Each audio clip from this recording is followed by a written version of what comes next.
여호수아 6장 1절에서 5절입니다. 여호수아 6장 1절에서 5절. 제가 읽어드리도록 하겠습니다. 이스라엘 자손들로 말미암아 여리고는 굳게 닫혔고 출입하는 자가 없더라. 여호와께서 여호수아에게 이르시되 보라 내가 여리고와 그 왕과 용사들을 내 손에 넘겨 주었으니 너희 모든 군사는 그 성을 둘러 성 주위를 매일 한 번씩 돌되 엿새 동안을 그리하라. 제사장 7은 7 양각 나팔을 잡고 언약궤 앞에서 나아갈 것이요 일곱째 날에는 그 성을 7번 돌며 그 제사장들은 나팔을 불 것이며. 우리 5절은 한 목소리로 같이 읽도록 하겠습니다. 시작.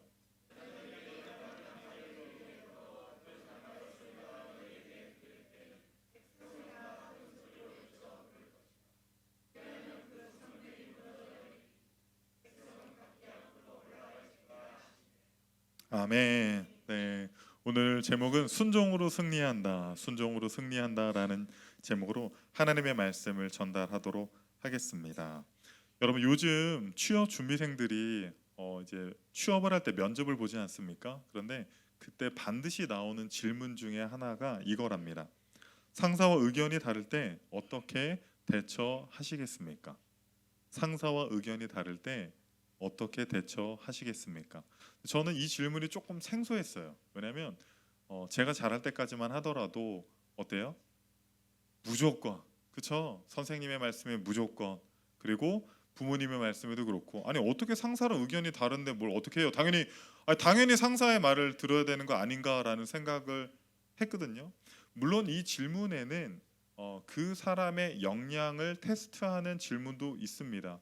일을 하다 보면 윗사람과 트러블이 있는데 그것들을 어떻게 평화적으로 해결하느냐도 물어볼 수 있지만, 어떤 면에서는 요즘 트렌드가 젊은 사람들이 부모님의 말이라고 듣습니까? 선생님의 말이라고 듣습니까? 심지어 여러분, 목사가 말해도 잘 안 듣습니다. 그냥 내가 결정하고 내가 판단하고 내가 원하는 대로 하는 것이 요즘 사람들의 생각이라는 것입니다. 아마도 그 생각을 잘 반영한 책이 있어요. 세계적인 미디어 융합 연구소 MIT 미디어랩 소장 조이 이토는요, IT 분야의 저명한 저널리스트 제프 하우랑 공저를 한 책이 있어요. 나인이라고 하는 책인데요. 그 책의 5번째 챕터의 제목이 굉장히 저는 신선했습니다. 챕터 제목이 이래요. 순종보다 불복종. 순종보다 불복종의 원칙이 필요하다라는 거예요. 그래서요, 오히려 직장 상사의 말에 그냥 네네네네 하고 순종을 하게 되면요, 그 기업을 더 발전하고 성장시킬 수 없다라는 거예요. 기존의 원리대로, 기존의 개념대로 사업을 하다 보면 더 사업을 확장시킬 수 없기 때문에요, 25만 달러의 상금을 걸고 그러니까 불순종 컨테스트 같은 것들을 진행한다라는 거예요. 물론 굉장히 좋은 어떤 의도가 있기는 하지만 어쩌면 이 시대는요, 무언가 권위 있는 사람들의 말에 순종하는 것보다는 불순종하고 그냥 자기가 원하는 대로, 자기가 판단하는 대로, 자기 소견에 좋은 대로 말하고 행동하는 것이 요즘 시대의 트렌드인 것 같습니다. 그런데 오늘 본문은요, 완전 정반대의 말을 합니다. 지금 이스라엘 백성들은 어떤 상황입니까? 요단강을 하나님의 기적적인 은혜로 마른 땅으로 건넜습니다. 그곳에서 12 기념비를 세웠고, 그리고 하나님의 말씀에 순종하여 할례를 받고, 또한 종교 의식인 유월절을 치루었습니다. 그런데 여러분, 이스라엘 백성들이 가나안 땅에 왜 들어왔어요? 소풍 왔습니까? 체육대회 왔어요? 아니에요. 뭐 하러 들어왔어요? 전쟁하러 왔단 말이에요. 이제 드디어 뭐가 시작돼요? 전쟁이 시작됩니다. 가나안 땅의 전쟁은 하루 이틀 만에 끝나는 전쟁이 아닙니다. 어쩌면 몇 년이 걸릴지도 모르는 전쟁입니다. 그런데 그 전쟁을 할 때 가장 중요한 게 뭐냐? 너희들이 붙들어야 될 게 뭐냐? 그것을 우리들에게 2가지로 여리고성 전투에서 말씀을 하고 있습니다. 첫 번째는 따라합니다. 끝까지 순종하라. 끝까지 순종하라. 여리고성을 무너뜨리는 방법은 우리가 읽었었던 3절부터 5절까지 나와 있는데 좀 간단합니다. 어떻게 하죠? 그냥 성을 도는 거예요. 첫째 날부터 여섯째 날까지는 하루에 한 바퀴만 돌면 됩니다. 그리고 마지막 일곱째 날은 어떻게 해요? 7번 돌죠. 그리고 나서 제사장들이 나팔을 불면 이스라엘 백성들이 소리를 와 이렇게 지르는 거예요. 생각보다 간단했습니다. 물론 방법적인 면에서 이스라엘 백성들이 이해할 수 있는 방법은 아니었지만 하나님의 말씀에 순종해서 한 바퀴 돌았어요. 근데 아무런 일이 안 일어나요. 두 번째, 둘째 날 또 돌았습니다. 셋째 날, 넷째 날, 아니 여리고성 사람들도 사실은 여러분 이스라엘 백성들 전능하신 여호와가 보호하시는 백성들에게 너무나도 놀라운 일들이 일어났기 때문에 지금 가나안 땅에 있는 사람들의 간담이 녹았고 여리고성 사람들은 이제 전문용어로 어떻게 해요? 지금 쫄았어요.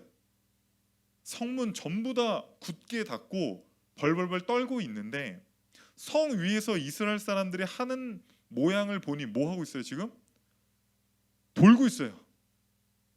처음에는 막 저게 어떤 전략인가 전술인가라고 생각했지만 한심해 보이는 거예요.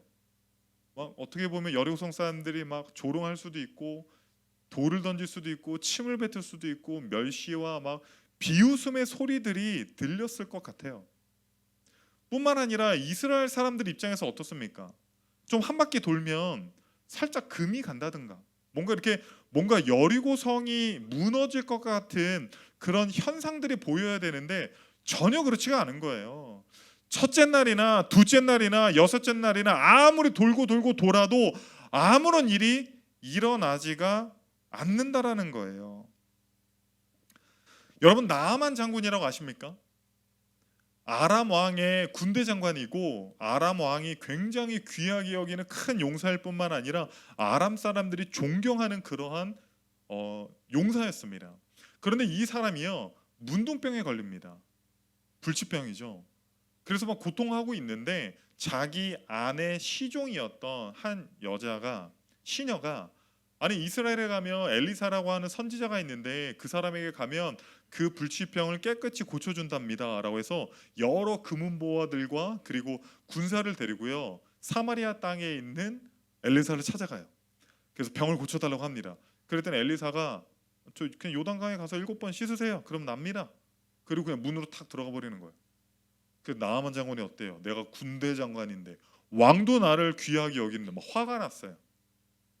방법적인 측면에서도 막 자기가 생각할 때는 저 선지자가 전능한 여호와 하나님의 신의 이름을 부르면서 막 자기를 안수하고 이렇게 치유해 줄 줄 알았는데 요단강 아니 자기네 나라에 더 아름답고 깨끗한 강이 있는데 저 들어온 요단강에 들어가서 씻으라고 하는 말이 마음에 들지 않았습니다. 화가 나서 군사들 데리고 부하들 데리고 돌아가자라고 했어요. 그랬더니 신복들이 붙어서 이야기를 하는 겁니다. 아니 저 선지자가 더한 명령을 내려도 순종해야 되는데 아니 저 강물에 들어가서 씻는 게 뭐가 어렵습니까? 라고 하면서 장군의 마음을 돌립니다. 믿져봐야 본전 아닙니까? 나아만 장군이 요단강 강에 들어갑니다. 첫 번째로 씻었어요. 두 번째로 씻었어요. 세 번째로 씻었어요. 네 번째로 씻었어요. 아무런 일이 일어나지 않아요. 그런데 다섯 번째, 여섯 번째, 그리고 마지막 7번째 씻으니까 어떻게 돼요? 성경의 표현을 빌리자면 어린아이와 같이 어린아이의 살같이 깨끗하게 나음을 받았다라는 겁니다. 할렐루야. 할렐루야. 하나님께서 우리에게 말씀하시는 말씀, 명령, 사명, 비전 끝까지 순종해야 됩니다. 끝까지. 중간에 그만둬서는 안 된다라는 거예요. 만약에 나아만 장군이 6번째까지 씻고 안 되네라고 하고 아람 땅으로 돌아갔으면 그 사람은 나병으로 죽었을 거예요. 평생 불치병에 시달렸을 겁니다. 여리고성을 돌고 있는 이스라엘 백성들도 마찬가지라는 거예요. 그러나 끝까지 순종할 때 하나님이 역사하십니다. 샌프란시스코에 있는 한 회사에서 조사를 했답니다. 어떤 조사냐면요. 최고 경영자로 올라간 사람들은 어떤 공통점이 있나? 어떤 특징이 있길래 이 사람들은 이 사회에서 이렇게 성공했나? 조사를 했는데요. 한 가지 공통점이 있었다고 합니다. 우리나라는 뭐 이렇게 운동하는 사람들은 주로 엘리트 선수로 키워지기 위해서 운동을 하지만 미국은 공부만 하는 게 아니라 뭐 대부분의 사람들이 이제 운동부에 들어가서 마치 프로 선수처럼 운동을 합니다. 그런데 이 최고 경영지에 들어간 사람들의 특징은 뭐냐면요, 야구든 농구든 미식축구든 종목과 상관없이 12학년까지, 그러니까 우리나라로 따지면 고등학교 3학년까지 끝까지 자리를 지킨 사람이에요. 그러니까 운동을 끝까지 한 사람이에요. 그런데 여러분, 그 사람들이 전부 다 특출난 선수였을까요?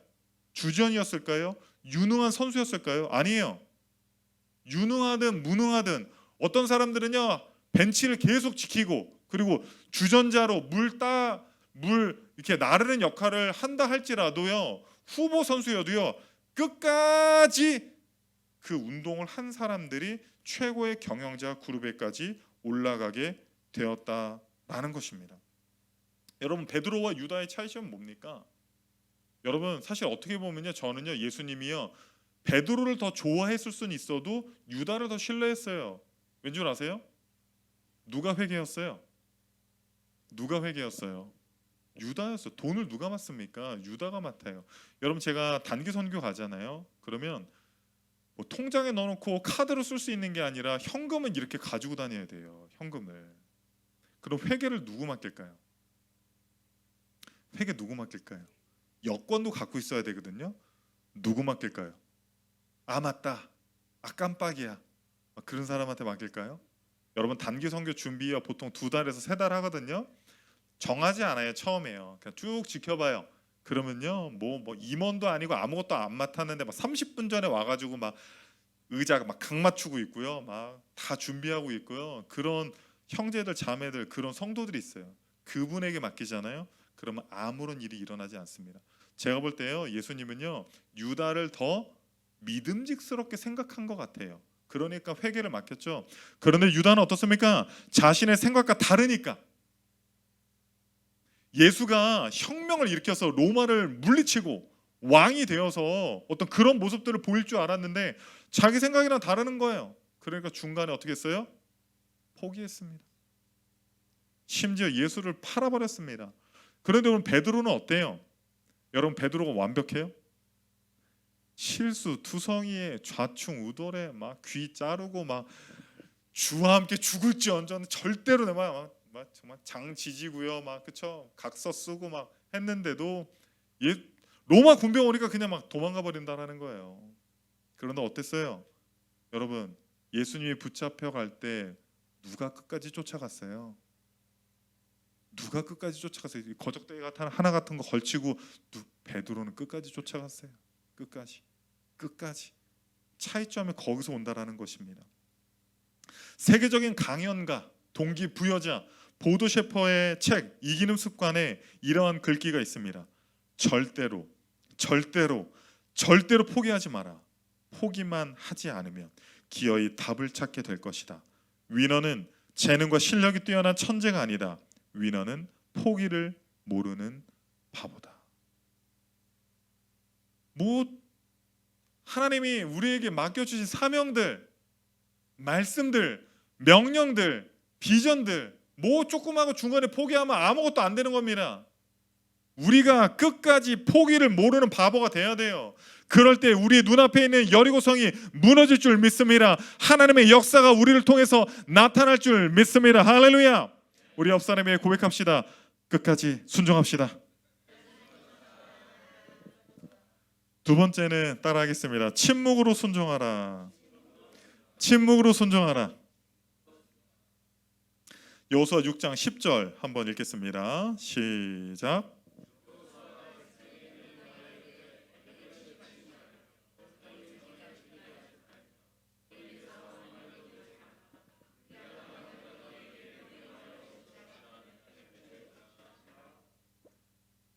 여호수아가 이스라엘에게 신신당부한 게 뭐예요? 너희들이 그 여리고성을 돌 때, 이게 공동 번역으로 보잖아요. 10절을요. 그러면 이렇게 돼 있어요. 작은 소리도 내지 말라는 거. 그러니까 성을 돌 때 침묵하라는 것입니다. 침묵하라는 것. 하나님의 뜻에 순종할 때, 우리가 사명을 다할 때, 그 비전을 붙들고 나아갈 때 우리에게 필요한 것은 우리의 소리들, 인간적인 생각들, 인간적인 말들 다 내려놓고 침묵하면서 순종하기를 원합니다. 왜 그렇습니까? 민수기 14장에 보면 이런 내용이 나오거든요. 13장에 12 정탐꾼을 가나안 땅으로 보냅니다. 40일 동안 그 땅을 정탐하게 합니다. 그런데 어떤 보고가 돌아오죠? 그 땅을 혹평해요. 그 땅이 적과 꿀이 흐르는 땅이지만 그 땅에 들어가 보니 네피림의 후손인 아낙 자손들, 골리앗이 아낙 자손이죠. 그 거인들이 그곳에 살고 있는 거예요. 즐비한 겁니다. 그들 앞에서 우리는 메뚜기와 같다라고 했어요. 그곳에 들어가서 그들과 전쟁하는 것은 자살행위라고 하면서 이 사람들이 모세를 죽이려고 합니다. 그리고 한 사람을 세워서 오히려 그들이 어디로 돌아가길 원해요? 애굽으로 돌아가자라고 하면서 거기서 울분을 토하고 눈물로 막 통곡하는 거예요. 우리가 여기서 죽게 되었다. 막 엉엉 우는 거예요. 통곡하는 겁니다. 그러니까 하나님께서 어떻게 그들에게 말씀하십니까? 그들에게 어떤 말씀을 주십니까? 민수기 14장 26절에서 28절입니다. 읽겠습니다. 시작.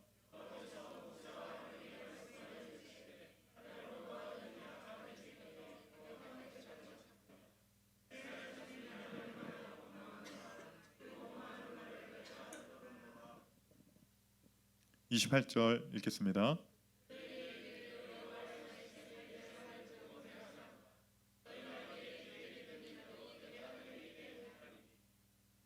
너희 말이 내 귀에 들린 대로 내가 너희에게 행한다고 말씀을 하셨어요. 뭐 그런 말 있죠. 낱말은 새가 듣고 반말은 쥐가 듣는다라고 하죠. 낱말이든 뭐 반말이든 뭐 어떤 말이든 우리가 하는 말을 누가 듣고 계세요? 하나님이 다 듣고 계시다라는 거예요. 너희 말이 내 귀에 들린 대로 하나님이 행하신다라는 거예요. 그런데 기껏 기도 열심히 하고 은혜 받고 수련회 다녀오고 예배드리고 찬양하고 그리고 입으로 그냥 다 그냥 쏟아내고 죄짓고 부정적인 말하고 하나님이 기뻐하시지 않는 말로 전부 다 그냥 삶을 망가뜨리는 사람들이 생각보다 많다라는 거예요. 우리의 말을 하나님이 듣고 계시는데 어떻게 우리가 부정적인 말들과 인간적인 말들과 세상적인 말들로 하나님의 일들을 방해할 수 있겠습니까? 왜 그런 부정적인 말들을 하는 줄 아세요? 여러분, 사람이 왜 화내는 줄 알아요? 분노는요, 그 사람이 강하기 때문에 하는 게 아니에요. 분노의 결정적인 이유는 두려움 때문입니다. 두려움. 가끔 그 공원을 산책하다 보면 개들을 볼 때가 있는데요. 막 사납고요, 앙칼지고 막 이렇게 막 그런 개들이 있어요. 그런 개들은요 보면 되게 조그매요. 막 그러니까 발로 툭 치면 그냥 막 바로 주님께로 갈 것 같은 그런 강아지들 있잖아요. 막 이러고 있어요. 그게 무서워서 그러는 거래요. 무서워서. 큰 개들은요 그렇게 막 그러지 않습니다. 그냥 가만히 있다가 덥석 이렇게 침묵하다가 확 순종하는 거예요. 가만히 있다가 확 이렇게 행함으로 보여주는 겁니다. 우리가 환경을 보기 때문에 하나님의 말씀은 이런데 하나님의 명령은 이런데 우리의 환경이 그렇게 돌아가지 않으니까 두렵기 때문에 자꾸 우리가 입술로 범죄하는 거거든요. 어떤 사람이 배를 타고 가다가요 배가 난파됐어요. 표류됐습니다. 그리고 자기는 무인도에 이렇게 표류가 됐는데 보니까요 자기와 함께 했었던 모든 사람들은 다 죽은 거예요. 배는 부서지고. 그래도 하나님께서 나를 살려주셨다라고 하는 감사가 있었어요. 그래도 나는 살았구나. 너무 감사하다라고 생각했습니다. 그래도 이제 집이 필요하잖아요. 비도 피해야 되고. 그래서 움막을 하나 지었습니다. 그리고 숲에 들어가서 나뭇가지를 비벼다가 불을 지폈어요. 힘들게 불을 지폈습니다. 배가 고프니까 어떻게 해야 돼요? 바다에 들어가서 조개도 잡고 물고기를 잡아서 거기서 구워 먹으면서 이제 어떻게 하면 내가 여기서 나갈 수 있을까 고민을 했습니다. 아침에 일어났는데 이제 잡아놓은 물고기도 다 먹고 배가 고파서 이제 물고기를 잡으러 바닷가에 들어가서 돌아왔는데 자기가 피워놨던 그 모닥불이 움막이 붙었어요. 막 불이 나는 거예요. 끌래 뭐 소화기가 있습니까? 뭐가 있습니까? 뭐 모래를 던져보기도 하고 하는데 운망이 막 타가지고 없어졌어요. 근데 갑자기 그때 뭐가 내립니까? 소나기가 막 내리는 거예요. 미리 좀 오면 좀 좋아요. 소나기가 내려서 자기가 물고기 구워 먹으려 했던 그 모닥불이 다 꺼진 거예요. 원망하고 막 좌절하고 막 불평하면서 하나님이 나를 버리셔도 왜 하나님이 왜 이렇게 하십니까? 라고 막 대성통곡을 했어요. 지쳐서 잠이 들었습니다. 그런데 막 뱃소리가 들리고 사람 소리가 들려서 눈을 떠보니까 주변에 사람들이 있는 거예요. 배가 있고. 아니 어떻게 저를 찾았냐고. 그랬더니 그 선원들이 그렇게 얘기하는 거예요. 아니 바다 멀리서 불꽃들이 보이고 나중에는 연기가 팍 올라오길래 사람이 있다라고 생각하고 행로를 변경해서 와보니 당신이 있었다라는 거예요. 우리 생각에는 운막에 불이 붙고 갑자기 소나기가 내려서 내가 그렇게도 귀하게 열심을 다해서 만든 이 모닥불이 꺼졌을 때 우리는 불평하고 원망하고 하나님 도대체 왜 그러십니까? 라고 이야기하지만 오히려 그 사건들을 통해서 그 환경들을 통해서 우리가 생각하지도 못한 하나님의 역사가 있다라는 것입니다. 할렐루야. 전도서 5장 2절 한번 읽어보겠습니다. 시작.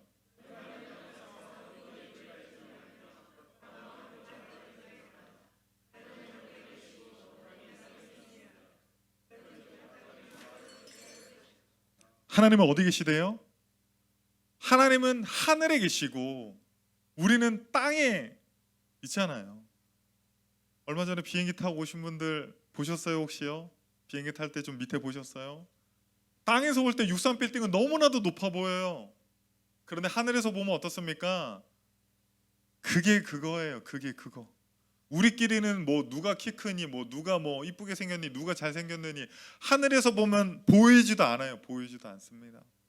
그렇기 때문에 우리 주변의 환경을 보고 우리 주변의 상황을 보고 아니 하나님 내가 순종했는데도 불구하고 왜 하나님 이렇게 역사하셨습니까? 라고 불평하고 불만으로 나아가는 것이 아니라 어떻게 해요?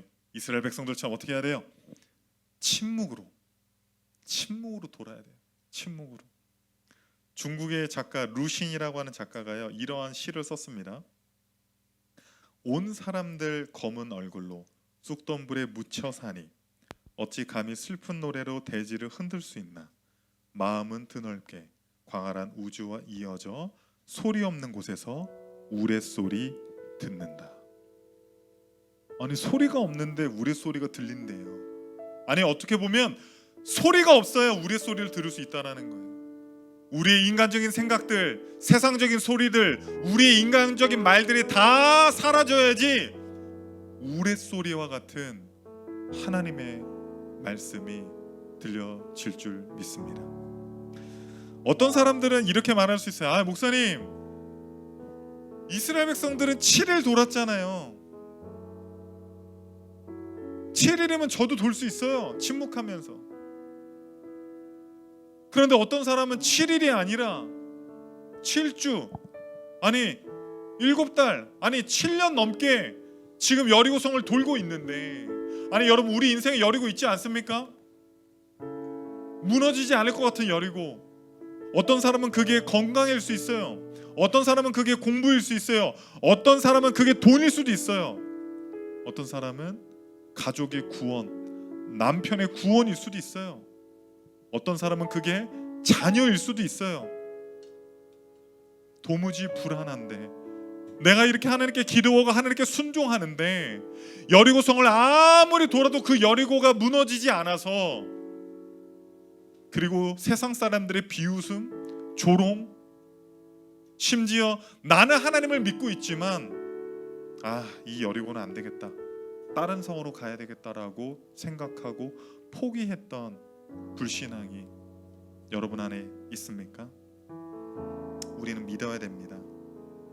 믿어야 돼요. 끝까지 순종할 때, 침묵으로 나아갈 때 하나님께서 반드시 우리 눈앞에 있는 여리고성을 무너지게 해주실 겁니다. 제가 어린 시절에 정말 재밌게 봤었던 여러분 혹시 개구리 왕눈이라는 그 만화 아세요? 이게 재밌기도 하지만 되게 슬퍼요. 네요. 제가 설교 준비하면서 갑자기 이 노래가 생각났어요. 개구리 소년. 이게 원래 빰빠밤 이게 돼야 되거든요. 혹시 되는 사람은 네. 개구리 소년 빰빠밤 네가 울면 무지개 연못에 비가 온단다. 맨날 어디 가서 맞아요. 막 가재한테 맞고 덩치 큰 개구리들에게 맞고 해서 막 이렇게 막 부어와요. 막 그래서 막 맨날 울고 비바람 몰아쳐도 이겨내고 7번 넘어져도 일어나라. 울지 말고 일어나. 빰빠밤이에요. 피리를 불어라.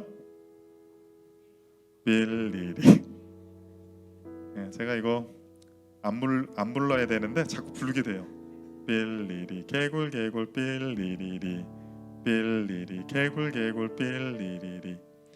마지막에 뭐예요? 무지개 연못에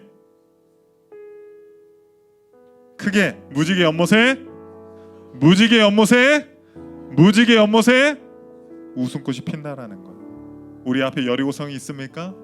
아무리 돌아도 하나님의 역사는 없고 하나님의 은혜도 없고 도대체 하나님께서 무슨 일을 하시는지 도무지 이해가 안 가는 그런 상황이 있습니까? 그래도 끝까지 순종하십시오.